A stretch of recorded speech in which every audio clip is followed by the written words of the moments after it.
welcome back to the Improvement Season podcast. It's another week. We are here.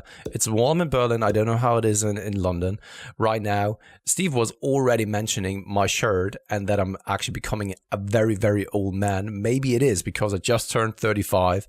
I am married by the time that you're watching or listening to this. So maybe this is just what it is that you're turning into when you're growing a little bit older. But first and foremost, of course, as always, Steve, how are you doing?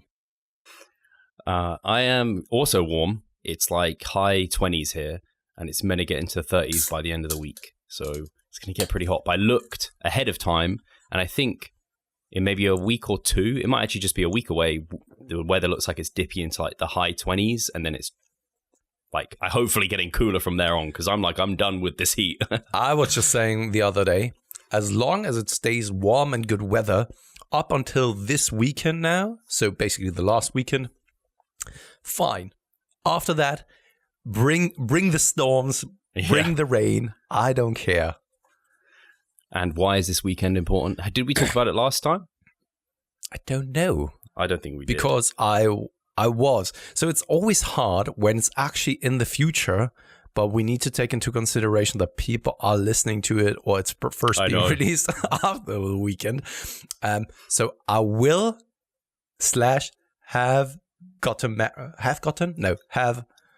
have been married here on Friday.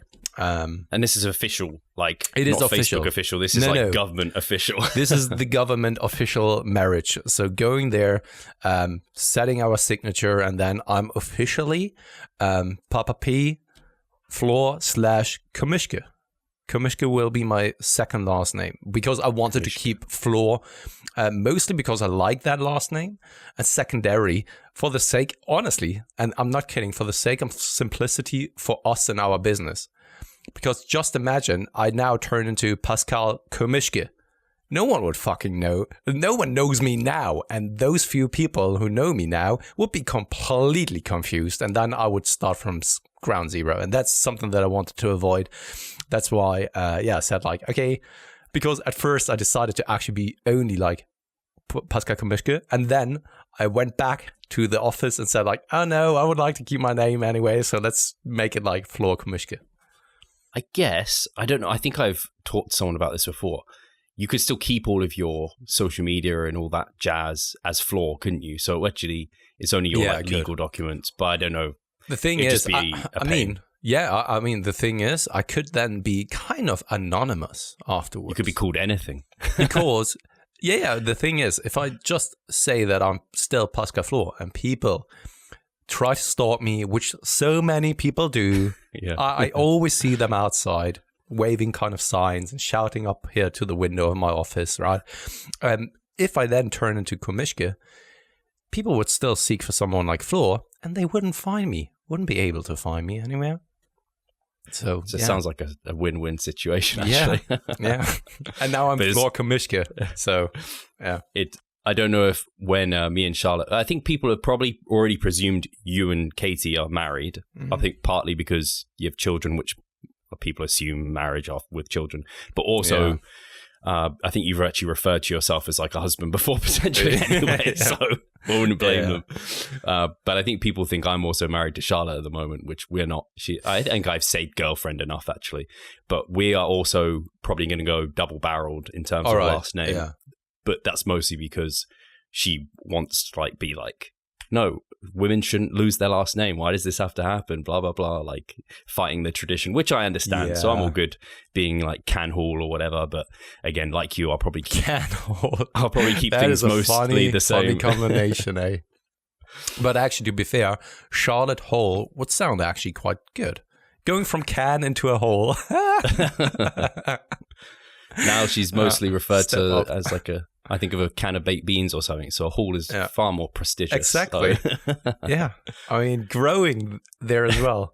So the thing is, I never really wanted Katie to change her name because of the kids and stuff like this. Because I was right now the only one in the family who's not a Komiske.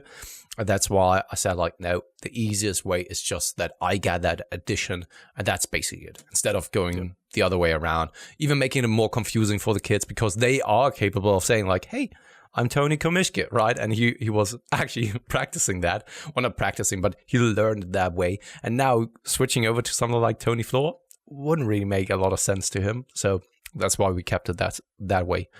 Makes sense. Change of roles, right? I mean, men nowadays, 2022, become more and more pussies, whereas females become stronger and stronger and have actually, or get more like male traits, at least based on Hollywood and the narrative that they want to push. I could quite easily go down a rabbit hole here, but I'm going to avoid this discussion around what's that equality, whatever. So in terms of where else were we going? So clothing. Oh, this is something I wanted to mention on air, because I'm the same with clothing. In what you were saying off air, I don't think you introduced it, was like how much of a kind of pain or hassle it can be. And I think particularly because, like you said, actually, I don't mind going clothes shopping, but I don't really like trying on clothes and the hassle of all of that. But I really should try clothes on because we're awkward shapes a lot of the time. Steve, by the way, on that note, before you're now continuing, when was the last time that you actually went into a physical store, putting on or trying on some clothes, and then going back home again? That's a good question. Normally, I just sleep over in the changing room. No, I don't know. I actually can't remember the last time I tried clothes on in a store. It's crazy, right? Because I haven't really thought about it in such a long time, up until the point where you now brought it up. Was like, I haven't been shopping, like going out there and putting some clothes on. Pre-COVID, like I haven't shopped. I can't even recall when the last time was. Years. So, yeah, whenever I find... we were talking to Harry about kind of the fact that oversized clothing is now like acceptable. So I tend to just go for oversized stuff because my arms are so big that I can't fit anything. It's actually, it can be a bit annoying that my arms are like too big for clothing and everywhere else it fits great. So oversized is great. So when I find like a brand, like we have the Legend London jeans. We bought a bunch of those because they just fit super well. Yeah. I found like some Nike cargo shorts that like fit the bill. I've got like 4 pairs of those. I recently came across like an online, like their own brand. It's called India Blake. They do like just really nice quality clothing. And I like bought a little bit and I was like, how is it? How does it wash? All these sort of factors. I was like, oh yeah, it's good quality. It washes well. So I just like invested. I've got like 3 of their t-shirts, 4 of their sweatshirts. Like I was just like, that's the way to go.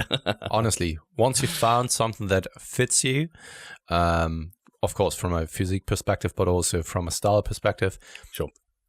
Order in bulk.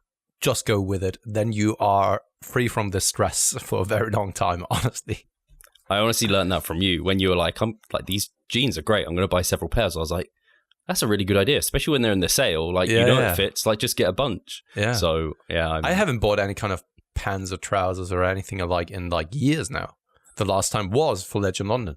And that is already that was pre-COVID. It's a long time. Yeah.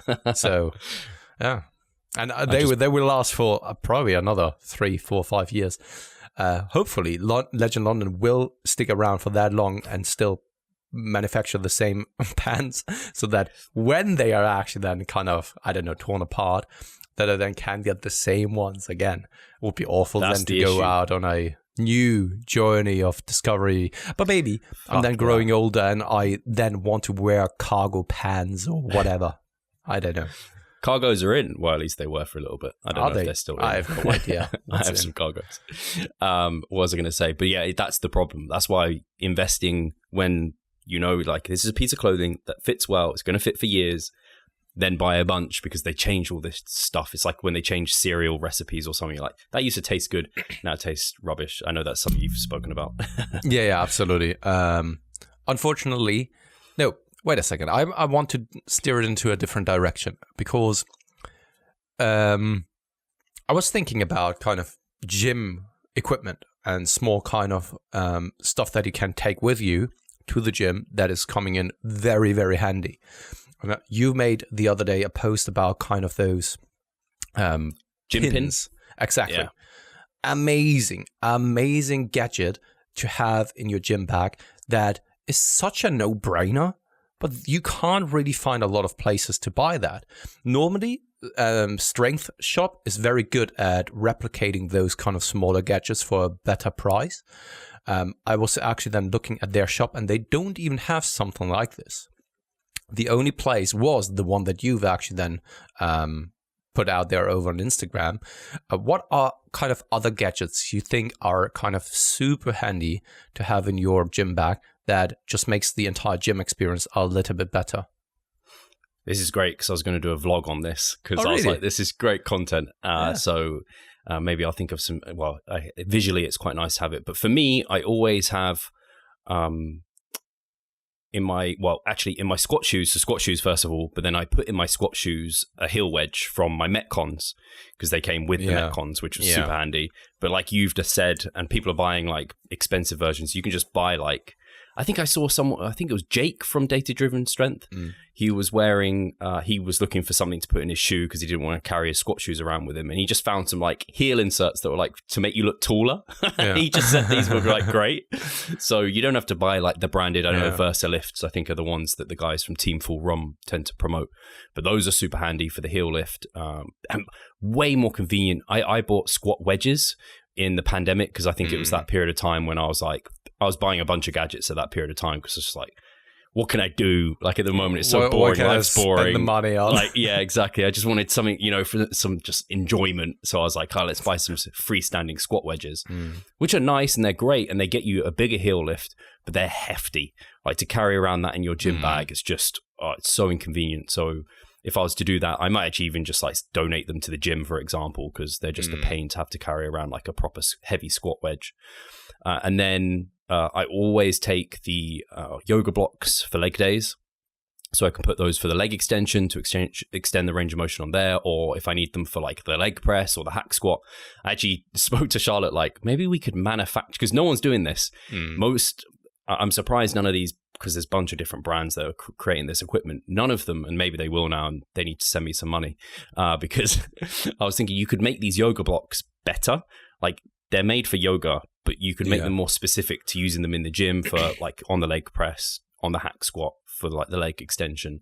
I was like, maybe there's something we could do here, like create this like product. So I was like, I don't even know how you'd get into this sort of thing. Yeah, but those are super handy. That for sure. Let's just continue talking about that just for a short second, because I was always wondering how you then do the yoga blocks. I myself, when it comes to the leg extensions, I just use like a yoga mat. I roll it together, squeeze it then in between the pad and my shins. That does the job quite well, but I could couple of centimeters more would actually then be a little bit better, and I could see that this is good, but the shape of that block, because it's kind of square, it doesn't really fit onto the roll or the pad, and I could see it then move around and being a little bit unstable, isn't it? Yeah, I think that's I've got a leg extension from Strive at the moment. It's just got a flat pad, so it's perfect, so it doesn't roll around. But I have used it on the Matrix one, and it's not terrible, but it does move a little bit. So if you could produce like something that was like the high density foam but could bend a little bit, maybe that would like resolve that issue quite well, I think. And maybe be a bit rubbery, so it was a bit grippy as well. I think that would be great. So yeah, I use it on that. And then some people use it on like chest machines, like row machines, because the pad doesn't come out very fast. They can't like get a big stretch and like a nice squeeze back. So they put like the yoga block on the chest pad. So, and then I use them on. Yeah, that works really well. And then on the leg press, I've kind of messed around sitting on it and then like having it behind my back.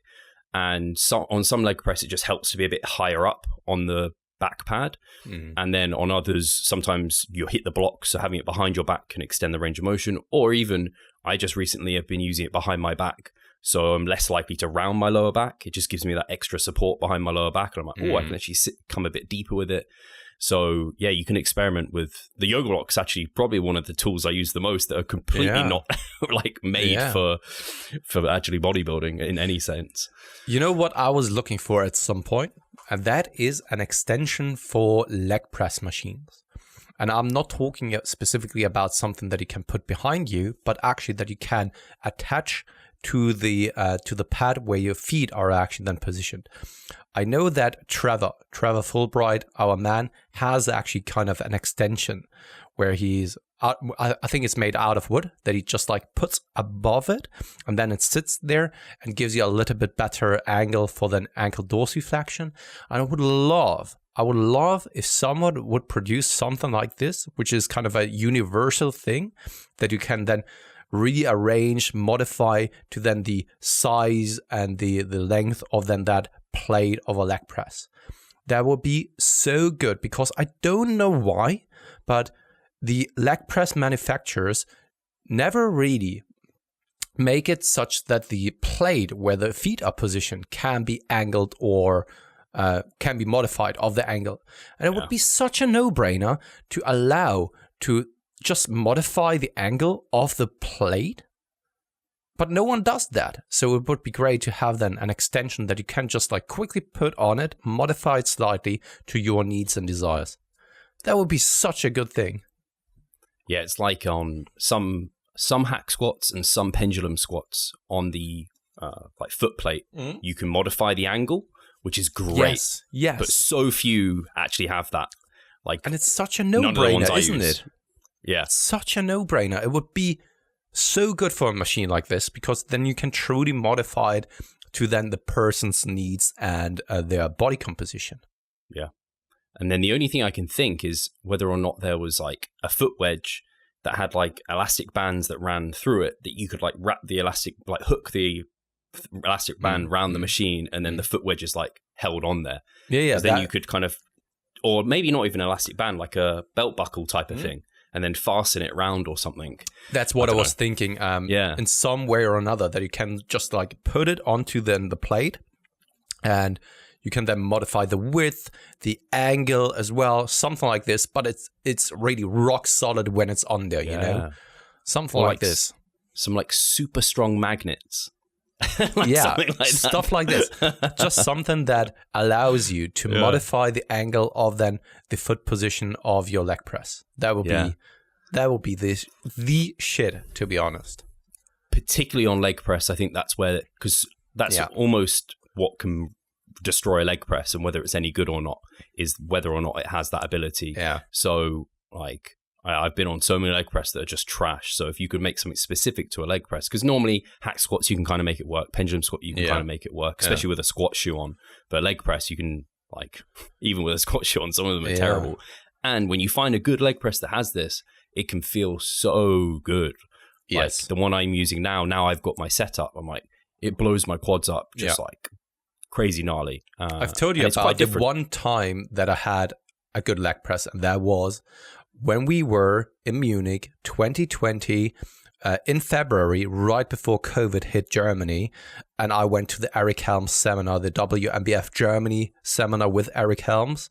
I was then training at that McFit right next to then the main station in Munich. They had a leg press machine that had kind of a 2-part angle system, and it was freaking amazing. I love that one, and I was only able to train there once. So unfortunate. I think I've only ever, the one in my gym's pretty good. And I've only ever used like maybe one other good leg press that was like, actually I need to try the ones in Muscleworks in Bethnal Green. I've not tried their leg press actually. They might be all right, because I think they're like Cybex or something, which normally do pretty good stuff. But the Matrix ones, which are the ones I've had access to like, the majority of my career, just absolute trash. Like they're just useless. It's unfortunately. It really do you want to pick out any additional gadgets that you like? Hi guys, Steve here. Just wanted to take a moment of your time to remind you of our online coaching service. At Revive Stronger, we pride ourselves on providing personalized service that will take your physique and knowledge to the next level. If you're interested, check the description and sign up. I mean, a no-brainer is, of course, like straps, lifting straps. Either in a form of kind of normal, the classical ones to wrap around, or then something like Versa grips. It's an absolute no-brainer in my opinion. We've talked about it a couple of times in the past, that you don't really want your grip to become the limiting factor, but you want the targeted musculature such as the back, most of the time, or something like hamstrings if you do heavy pulls from the floor to be the limiting factor. And if you're then concerned about something like forearm growth, then throw in some kind of forearm curls if you're really concerned about neglecting those. But often, to be honest, I've never seen someone with a huge, massive back and small, tiny forearms. Never seen that, to be honest. And that's why I don't really think that this is anything to be concerned about. No, I completely agree. I know you don't actually own VersaGrips, do you, or an equivalent? No, For me, they changed the game. I had some like ages ago. I think that must have been in 2015 or 16. And then classical one, I forgot them somewhere in the gym and then they were gone. I'm actually quite surprised that the Iron Mind that I have right now, they are from, I think also 2016 or so, when I forgot my VersaGrips. And they are still going strong. And I've never really forgotten them at the gym. And it's just such a no-brainer. And it's such a bargain if you really think about it, because I have those since like 6 years. I've been using them on a weekly basis, and they will probably last for another, I don't know, 10, 20 years, to be honest, because I'm not going that heavy that they are kind of tearing or so. I think that about my squat shoes, like my Nike Romaleos too. They were expensive. That was like an expensive shoe to buy. But I've had them for like a decade now. Yeah. Like, it's kind of ridiculous to think about how many times I've used them. So the value they have, like they cost per use pennies. Exactly. I did a breakdown at some point over Instagram about the cost of weightlifting shoes on an annual basis, or on a weekly or daily basis. And it's ridiculously low. Of course, the initial investment seems high, but the amount that you get in return, it's absolutely worth it. Yeah. Absolutely worth it. Just don't wear them as a normal shoe. I haven't seen anyone for ages, but a couple of times, people in London are just crazy. They just think, that's a cool looking shoe. I'm going to buy that. And they walk around and they're like, this is a bit uncomfortable, but discomfort for fashion, like it's fine. I mean, if you're an Asian dude and you're kneeling down to actually then have your lunch break or so, then hey, maybe that's more convenient and comfortable than squatting down. And actually. I mean, Asians don't need the heel lift, do they? I mean, this is a very, very generic kind of stereotypical statement that I'm actually throwing out. Not every Asian squats down to eat their lunch in a squatting position, but know that typical thing that you see kind of on a meme or so, they're sitting down and then... I would love to be able to do that. I couldn't do that at all. I'd be like core control. I'd be like, I need some weight on my back. when I was still working in an office, I was actually then always on the balcony squatting down, but I had to lean against something. But I still wanted to actually be in that position to also then open up and loosen up my hips, and then also just to stay in that position. And it felt actually good. I felt good. Yeah. So we've got, lifting straps, obviously squat shoes, the kind of yoga blocks. Something I always have in my gym bag are soft D handles. So I bought these again during the lockdown period. But so many gyms just have the metal D handles, which are fine. But if you want to sometimes use a D handle, because for the wrist to open up the flexibility, if some people have very delicate wrists, I know this, and so they want to be able to have a bit more maneuverability in the wrist, so you can kind of put a D handle over, say if you're rowing, you can put it over those, and that can be a bit more comfortable than using the metal one just doesn't work on those, and you might damage the stuff, so that can work quite nicely, I find.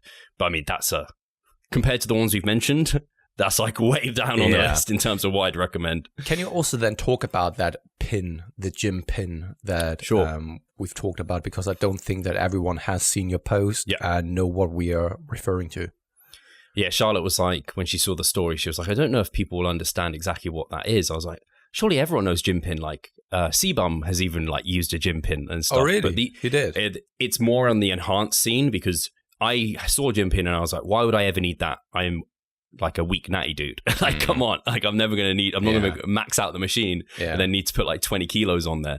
But there are other uses for it that I thought about in terms of like for lateral raises on like any like cable isolation based movement where the next jump on the cable machine can be quite a large jump rather than doing that, I can put my gym pin in to replace the normal pin.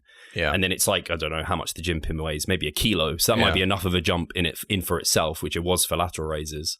And then rather than going down to the next pin, which might be like, I don't know, a 5 kilo jump, I can put on like a 1.25. Or I even own, and I imagine you might own these as well, Pascal, like, I don't think I've ever used them in the gym, but I have 0.5 kilo plates because I was like, I have them mini, as well. like micro progression. I'm going to use these at some point. Back when I was still powerlifting, because that was the time where also people were kind of promoting microloading, and I was That's why I bought them probably.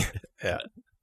So it can be nice. You can put them in for like micro progressions because basically it's a pin to replace the pin you've got, but then it's like it's like a bar that comes out, which is just like a barbell, and you can just put on a normal size plate, and it just works really smoothly and really well, and it's made really sturdily, like it's good quality. So and then there is one machine I can max out, and I can go like 20 plus reps on it because I don't know, it's just too light. So I will use it on the lying leg press that we have at Yorkies, and maybe it will make that machine a bit more usable for me because at the moment it's kind of like I'd pre-fatigue before it, and I'd still be like getting into the 20 rep range. I was like, this is just hell. Like, I want to load this heavier. So I might use it for that too. But that's really the simple part of it. So rather than maybe having to keep like pushing reps higher or going up too large a weight jump, and therefore your reps have to drop off loads, you can just kind of load up smaller, and then you can go up to the next pin when it's like a kilo difference or a small percentage difference.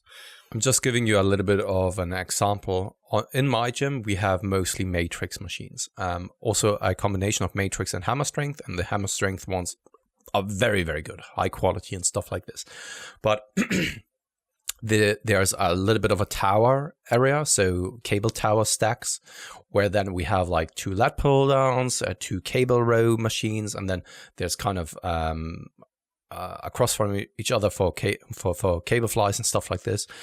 And it's a very weird system. On the lat pull downs, there are 2 cables, and each cable represents then the one plate down below. So if you're then using 2 cables at the same time, it immediately reverts them back to kind of a 10 kilogram jump, because the distance between those plates is often kind of 5 kilograms. And it even says on the label, for each cable, it represents then the number on the stack, for example. Does that make sense so far? Can you follow? So. Yeah. And that's why the differences or the jumps of weight are so insanely high that it would be so good to have a gadget like this, because when you're going from 35 kilograms for then the lat pull downs, and you're using both cables, which normally it is that you always do, it equals to around 70. The next jump is then, because it's 2 times 35 kilograms, right? And the next time it's only up to 40. So there is no 36.25 or so, or 37.5. No, it directly goes up to 40. And because it equals then to both sides, you're going from 70 all the way up to 80, and the next jump from there is all the way up to 90. So the weight progression is just insane. And it's awful concept behind it. And in a situation like this, I wish that I had a gadget such as the gym pin, because then I could make those jumps, because the machine, the lat pull down machine, becomes nearly unusable in a scenario like this. Yeah, because you have to I always equate about a 2 to 3% increase in load to about 1 rep. Yeah. So people will know this from like dumbbells. If you go from 10 to 12, like you've got a huge percentage jump in load. You can't expect to get anywhere near the same sort of reps unless your RAR is dropping to like failure from like 3 or 4.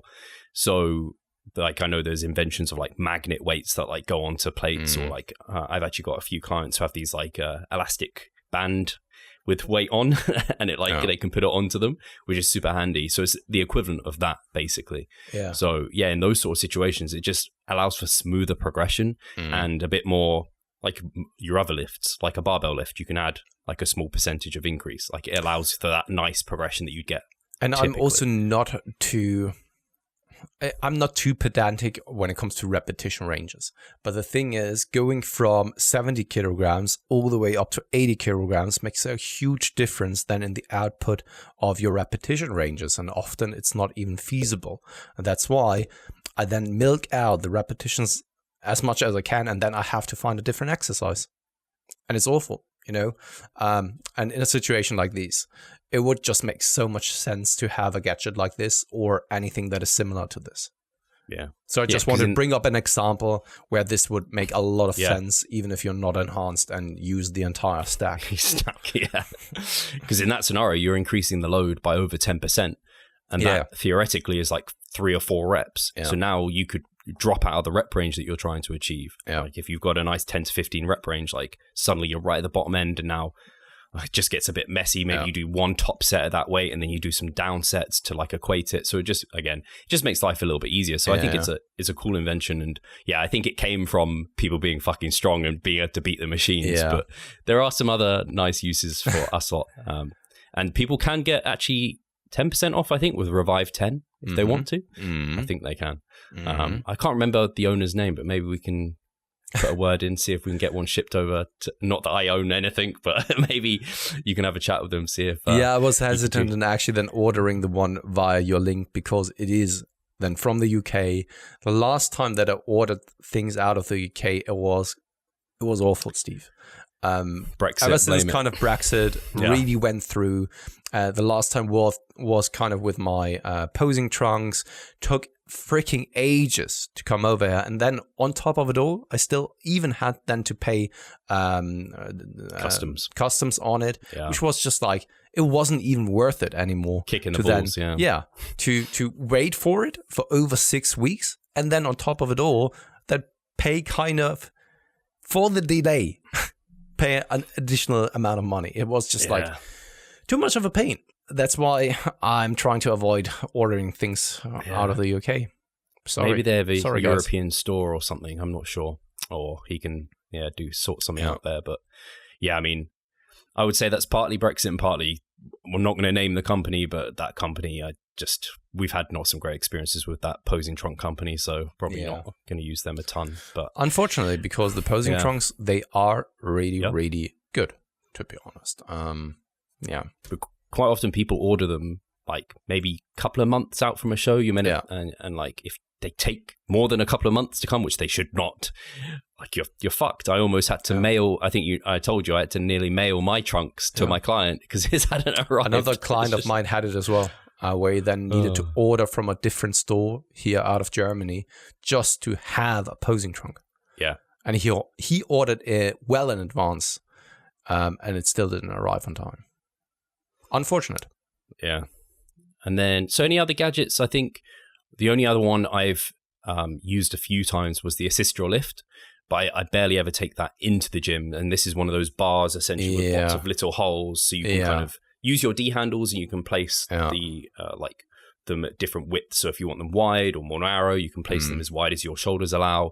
The bar I've got is their original one, and it's just hefty as fuck. So again, it's just too heavy for me, but I know they've come out with newer ones, and I know actually Gympin do their own one of those as well.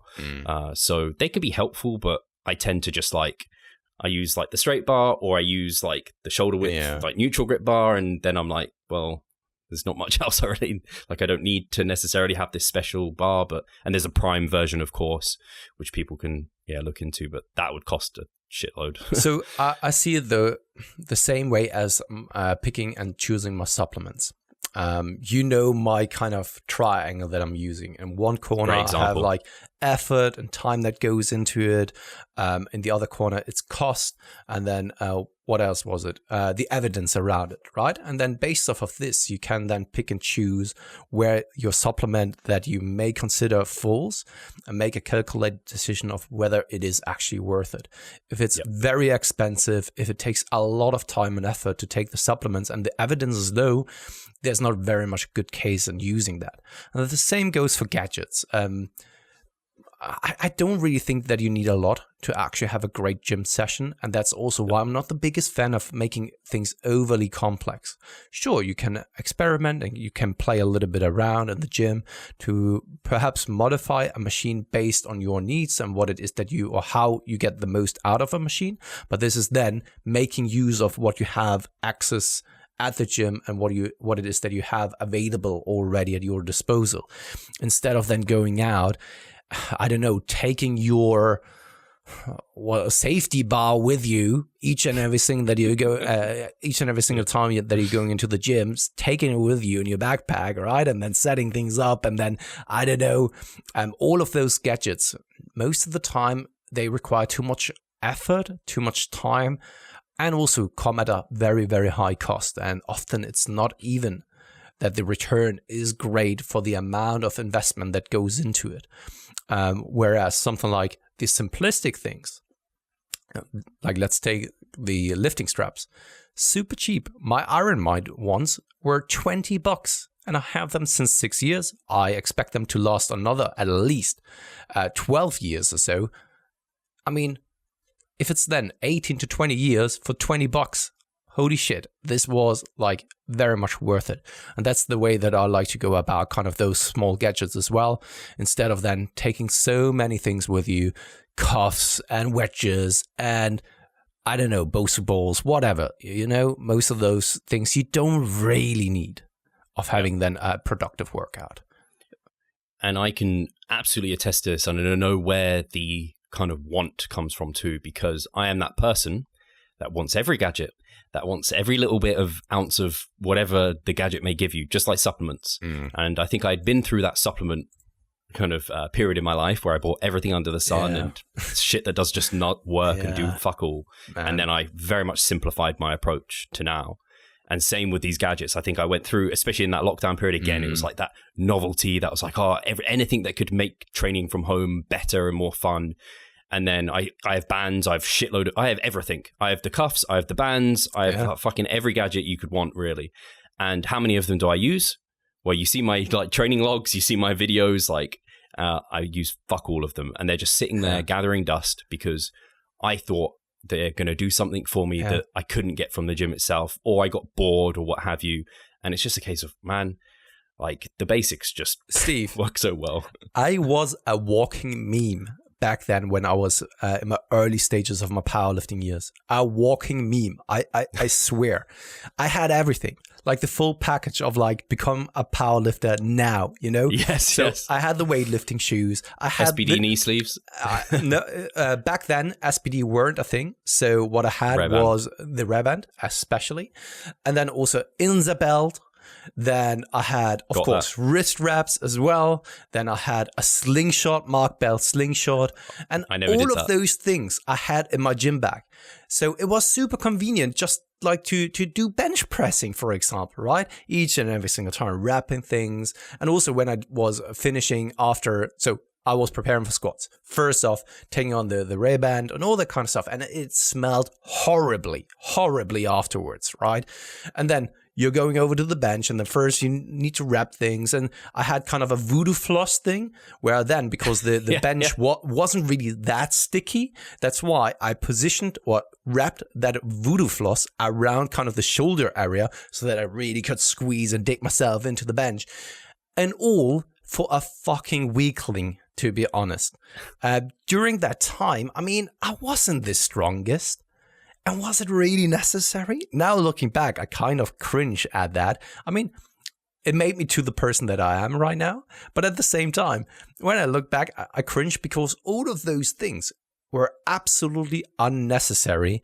I could have just focused on proper technique, not trying to maximize what it is that I can put on the bar with some kind of gadgets, but really focusing on proper technique, proper form, and what it is that I can do on a daily basis and not on an artificial basis. Hey, Pascal here. I just quickly wanted to remind you of our online coaching service. At Revive Stronger, we put a huge emphasis on the personal aspect of our coaching. And if you want to take your physique and knowledge to the next level, hit the link in the description below. Yeah, it's I'm glad I wasn't the only one, because I definitely have been through those phases. Voodoo floss, I remember that was from like Kelly Starrett type of stuff, wasn't it? Yeah. I remember doing all the like what they call, I can't even remember. All his, I bought the bands, I think, initially to do like stretching and mobility work with them. And oh man, it was just missing the forest for the trees a little bit. And I had like all these like lacrosse balls and everything for this myofascial release. Absolutely. I have like this expensive foam roller, which I haven't fucking used in years. And it's not to say none of that has any credence at all. Absolutely not what I'm saying. Absolutely. But there's something to be said to why we haven't pulled any of them out for so long. Especially, the thing is, when you're really a competitive powerlifter and you are moving shit tons of weights and you are very close to then the competition, I can definitely see that you're then using those things, because then it really makes a difference, you know, especially also then when you, I don't know, when you're a super strong bencher and you bench like 180 kilograms or so. Yeah, sure, man. Use whatever you need to use in order to move that weight.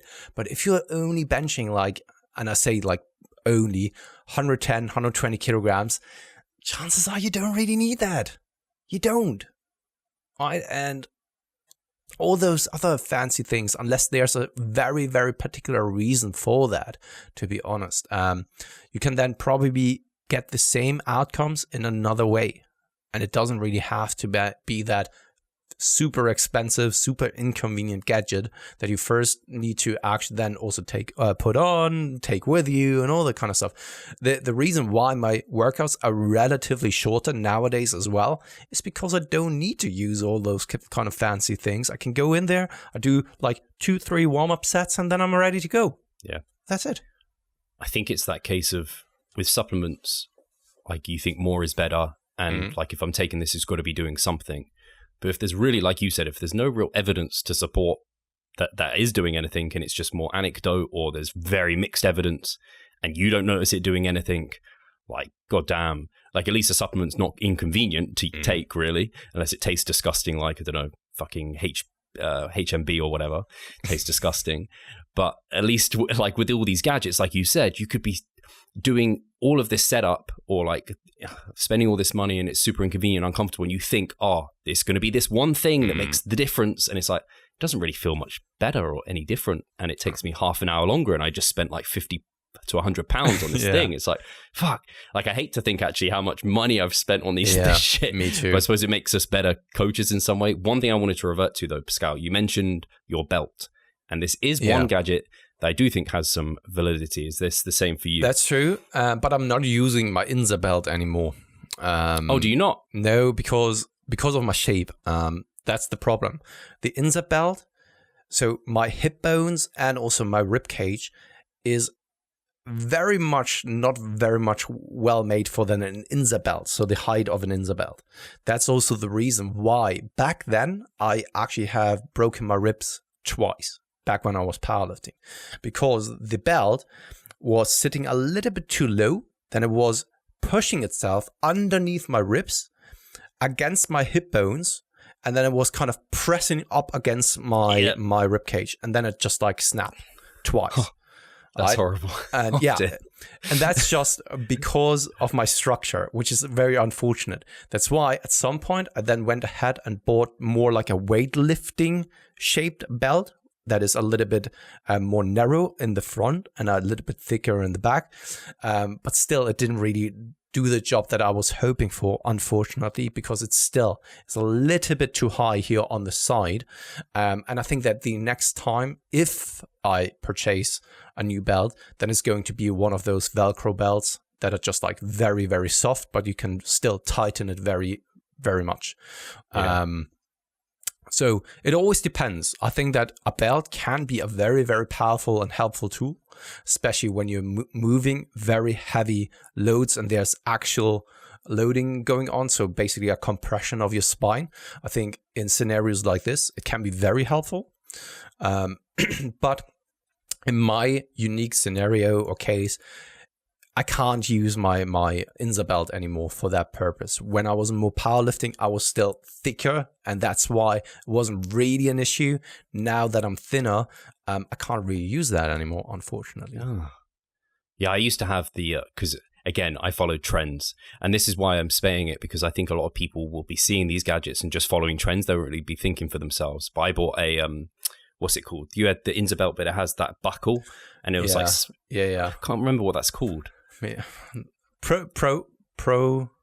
No, exactly. No. What is it you called have it like lever. locks in and locks out. Lever belt. That's the one. Yeah, it was like something special about lever belt. Yeah. So I was like, got to buy a lever belt. Yeah. Anyway, so I then bought a Inza belt, but a prong, single prong, because it's just super convenient and I don't have to like unscrew it when I'm fatter or thin or whatever. It's just like I can use it there and then. I'm fortunate enough that it hasn't caused me issues like you.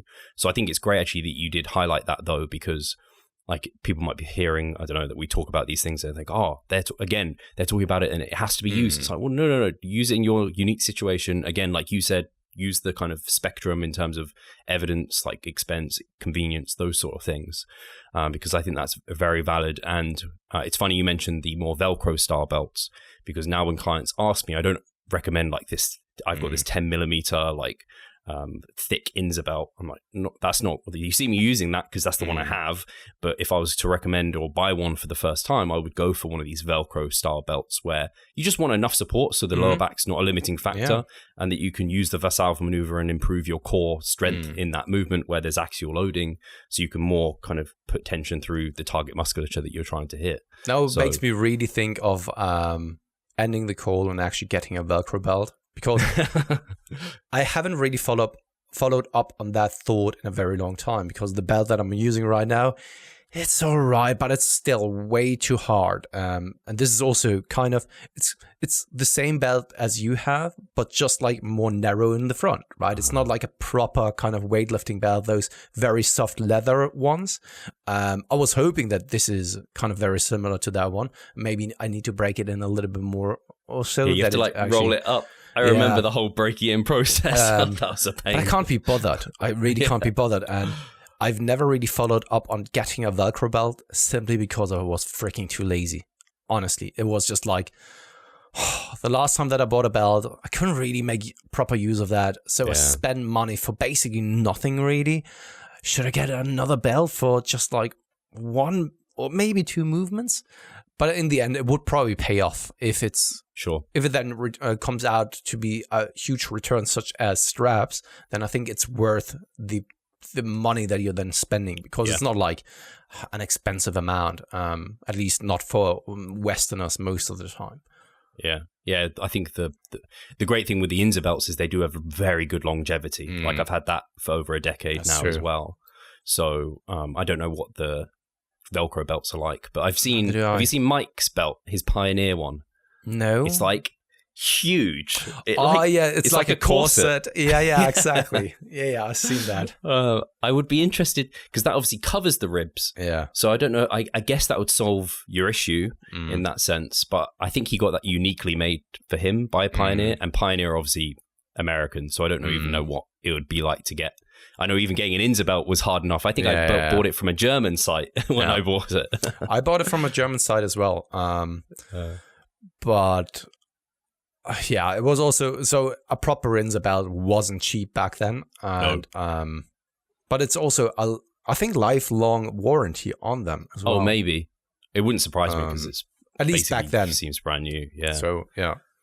I was actually tempted recently, I don't know what company it was, but they were doing like custom belts, and it had like, you could get like anime printed on it, and I was like, oh, I could get some like Akatsuki Clouds or whatever, that would look pretty There was sick. a time where I was really considering getting a custom belt as well, and then I thought like, no, why the fuck? I'm not really strong. It would be very cool if you're just like a strong motherfucker, hitting some PRs, like, I mean, in competitions and stuff like this. But then for me, I think so I came to the decision that it's a little bit overkill for a lifter like me. No, yeah, I totally see that. And it's only, actually, I've seen, there's another, just on this custom note, another Instagram page I follow, and he customizes Nike Romaleos, like the new ones. So he like paints on them. Oh, so really? He paints on like Goku or whatever you want on there, like Batman cool. ones. They look really sick, but they're not cheap. And I'm like, I don't need any new squat shoes, like these are fine. So it would just be spending money for the sake of like investing in the economy, you know? yeah, exactly. Yeah, and that's the thing I always kind of contemplate with spending money on things that I don't really need. Yeah. I'm not that type of guy who likes to spend money. It's just me. I do like spending money, but I also don't at the same time. Yeah. But I've learned I used to be very, let's say, frugal before I met Charlotte. So I was like, why would anyone buy a coffee out when you can make one at home for a tenth of the price? Why would anyone go and buy a drink at a bar when you can have one at home? And I was like, Steve, you're missing out on like the environment and whatever, and like you've got the money, so don't stress about it. I can see that argument. Katie is the same when it comes to food, because she says like that she doesn't really want to save a lot of money on food when it also gives her a lot of quality in life, which I definitely can see. But I'm also someone who is very pragmatic when it comes to things such as food. Yeah, sure. When you're going into a Michelin restaurant, I can absolutely appreciate that then the environment comes into play, the experience and everything goes into that meal. But most restaurants, unfortunately, I don't think it's justified that they take money. I had it so often already, probably especially true most. Like in small. So whenever we are on holidays, right? So, and that was just recently. Most restaurants, their standard, especially when you are living in a city like London, for example, or Berlin, which have like a very, very high standard of a cuisine. When your restaurant is shit, you will go under. You won't be able to compete with the level and standard that they have here because it's just so good, right? And then in small kind of villages and those smaller cities, man, restaurants who are rated highly over on Google Maps or so, you visit that place and you think like, man, that was proper shit. If they had this restaurant and that service and that quality in Berlin, they would be broke by now. And that place would not exist. And I could do a better job. And just like, for example, coffee. I have become a coffee snob, and it's kind of a blessing and a curse at the same time. Because I know how to do proper coffee. I know how to use a machine. I know how or what goes into then grinding the beans, all that kind of stuff in the brewing process. But this made me aware of what coffee can taste like. And now it's whenever we are on holiday, I can't drink coffee in kind of those smaller cities or places because the coffee that they are brewing and serving you is just utter shit. It's not coffee anymore. Sorry to be such a pedantic coffee snob and Nazi, and I hate myself for this. Like, honestly, I hate it. I would rather be completely ignorant and just like enjoy very awful coffee and think that this is the shit, but in reality that's not like it. And what I even more so hate is when it's kind of that a barista place and it's just some random dude who doesn't know how to then serve or prepare the coffee appropriately. Like a lot of places in the UK have it like this, like Pret and Nero's and whatever, right? They don't know how to then use the machine, how to then grind the coffee beans, and they serve you like awful coffee and sell it as like espresso, when in reality it was just like brown shit that comes out of it. And I hate this. Sorry for the coffee rant. I'm such a snob when it comes to this.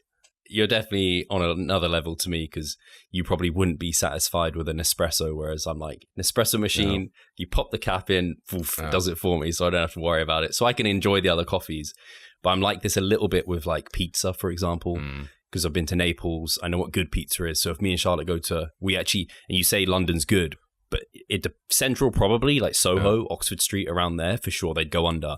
But there's one on this high street and it had good ratings. We went there and I was like, this is legitimately worse than an like frozen pizza from fucking Iceland. Why have we just paid like 4 times the price? We could have literally walked to Iceland and done it at home. Yeah. And it's just that's what I'm referring to. Like the thing is that I pay like hard-earned, like relatively hard-earned money, not in comparison to the hard-earned money what other people go through, but you know what I mean. I pay the money that I earned with my services give the money to you for your fucking shitty service that I could have done much, much better. I feel robbed in that kind of moment. I feel spit upon. I was like, here's your fucking coffee. Take this and now give me your money. That's the way that I feel like absolutely naked, exposed. I at some point I brought up the example of raped. Now it's the time again. I feel raped, like left there, bleeding out of my arsehole. You should see if you can go behind and be like, right, I see you've got some beans in a machine. Let me come behind. Yeah. I'll do a better job. Yeah. Trust me. I'll pay the full price, like, please. But that's what you're paying for convenience. Yeah, absolutely. But that's what I mean when it comes to kind of paying money for this. I'm more than pragmatic when it comes to stuff like this. If I know that I can do it better, which isn't always the case though, right? There's definitely Dunning-Kruger effect that hits me sometimes. But if I pay for something and I'm then very much disappointed afterwards, and I know that I could have probably done it better, at least for what I want, right? This doesn't apply to basically everyone then around me. Then I'm just like, oh, shit, why did I pay money for this? Right? I could have easily just like get, I don't know, whatever, and do it at home and have a much better experience. This also then goes to kind of food most of the time. Yeah. I don't really like to order food a lot of times. This is, yeah, me and Charlotte do a weekly takeaway normally, but it's normally because it's like stuff that we can't really do. Like, I don't know, I could probably make a chicken ramen, but I don't really know how to make it and I'm lazy. Or like, I don't know, a vegan burger thing, like it's easier. But normally it's part of it is the convenience of it. And also it's just not food that I often eat. So it's like, that's what it is. So yeah. But I don't know where I was going. One thing but food, I think, especially for our listeners and our audience, if there's things we're going to spend money on, it probably will be food because like that's one of the small things that we take a lot of pleasure in. And so I'll be happy to pay a bit more for something that's a little bit better quality or more pleasurable to eat. No, absolutely. And the good thing is, I mean, my rant was now hefty, and I'm sorry if that insulted anyone out there who's a barista at Nero's or so. But I very much appreciate, of course, then food and good food, and especially then the experience. The thing is, I was raised in a household. We had a restaurant for over 10 years. My parents owned a restaurant. So perhaps that's why I'm so sensitive to the topic, because I know that my parents always taught me kind of the customer is king when it comes to this. And you want to then give them an experience and make them kind of happy with everything that they've been served. And sometimes I really don't feel that way, to be honest, when it comes to kind of drinking a coffee. But it's kind of, I think that we've talked about it, this standard when it comes to educating yourself, further developing your skills in a specific field. I've talked about it, I think, to you, Steve, when it comes to Katie was looking for a hairdresser for the wedding. And she was walking around where we live, which is a little bit outside of Berlin, which is more like a countryside kind of place, you know? It doesn't really feel like we are so close to Berlin or kind of still part of Berlin. Still feels more like a small city or village. And she was walking from one hairdresser to the next and asking for like, hey, can you do this hairstyle? And most people didn't even know the name of that hairstyle. And instead of being like, no, I've never done that, but hey, give me a week, I will watch some tutorials over on YouTube, and then we can do this together, you know? And then you're developing your skills as a hairdresser, and you are more experienced and a better qualified hairdresser. Most people aren't like this. And this applies to nearly each and every single field. Most people learn their skills throughout their apprenticeship, for example, or their bachelor's or master's, and then once they have their education, that's it. The learning stops afterwards. Yeah, I think it's. I was just trying to. I didn't even know hairstyles had names. That's one thing. I was like, hairstyles, no? Yeah, and then know, French knot and all that kind of stuff. Yeah, and then I was just thinking, if I was to put that, I don't know, if someone came to you, someone very I don't know, had very unique ambitions. They want to run an Ironman, and they're like, Pascal, can we do this? You'd be like, I don't think you take the time to be like, oh, I'll do some research and we'll do this together. You'd probably be like, I'll refer you to someone though. Yeah. So maybe they could at least do that. I don't know what if hairdressing's as specific as what our no, our absolutely job is, fair though. point. And I don't think that everyone is then responsible to be capable of doing everything around kind of hairstyling and all that kind of stuff. So probably there are also small fields and expertise and all that kind of stuff, you know. I can definitely see that, but it's just a general observation that most people, they are just fine with where they at. Comfortable. Yeah. And it's also absolutely all right if that's what people want to do. But for my own ambitions, I'm just not like this. And I am always kind of a little bit baffled if people then charge money for a service, but they don't really do anything to then further educate themselves or develop that skills to even become better. And then they are stagnant and still charge the same amount of money or maybe even more after a while. I think it's unjustified, you know, especially when there are then up and coming people who maybe do a better job, who are really burning for it, but have a little bit of a less optimal situation to then get their feet into the field, you know? Yeah, I guess there's only so much you can learn through experience. And then if that doesn't provide enough, you'd hope to like find further education. I don't know how to close this off now. We've been an hour. I know. Man, I think that was fine. Absolutely. Once again on a tangent here. I'm away this weekend. I'm going to, just to finish it off, I'm going to, where am I going again? Margate. You didn't even know where you were going. Yeah, I'm going to Margate. I remembered. So we've got a dog-friendly what's Airbnb. Margate? It's right by the coast, so it's just a beach town. It's in nice Essex or Kent. Fuck, I can't remember. But yeah, anyway, it's down southeast. Nice. So, and it's like 2 hours away on the train. And yeah, we found an Airbnb. So maybe I'll be a bit more tanned next time. And the tan for a British guy is red, you mean? Yeah, true. No, I'm going to I'll lather myself up in all sorts of sun lotion. So I'll be all right. Yeah, no, absolutely. Let's leave it here. Wish you, of course, a lovely time there. Then, guys, as always, leave a like, leave a subscribe, leave a comment in the comment section below, especially when it comes to kind of, do you have any kind of experiences with poor customer service, things that you like to spend money on? Kind of, tell us your dirty little secrets that you like to spend money on. So far, we don't really have the anonymous section here over on YouTube, which is kind of interesting over on Instagram with kind of asking questions anonymously. We should have talked about that. That would have been funny. But yeah, still, this place, so our comment section below, is a place of being free of any kind of judgment. So feel free to tell us all your dirty little secrets that you like to spend money on. Cheers, guys. Cheers.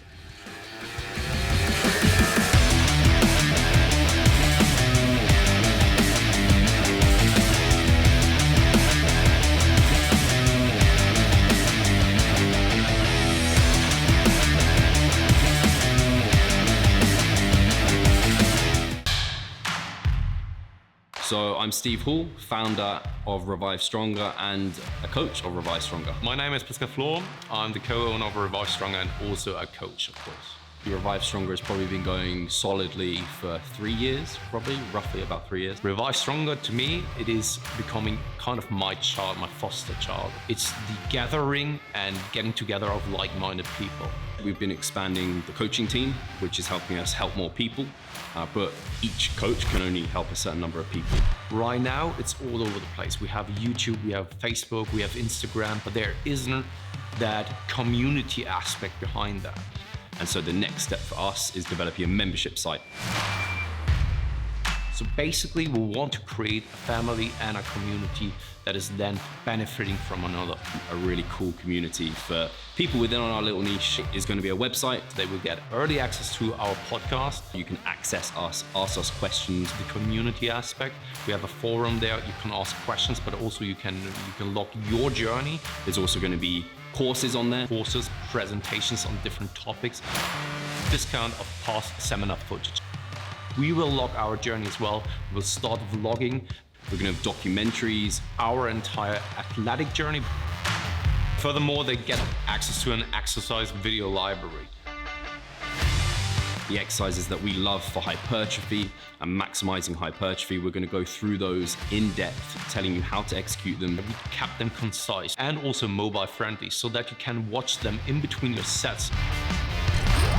I'm super excited to grow this community. The amount of value that we're gonna be delivering is huge, and I'd love you to be part of it. You will get so much out of that. I'll see you inside.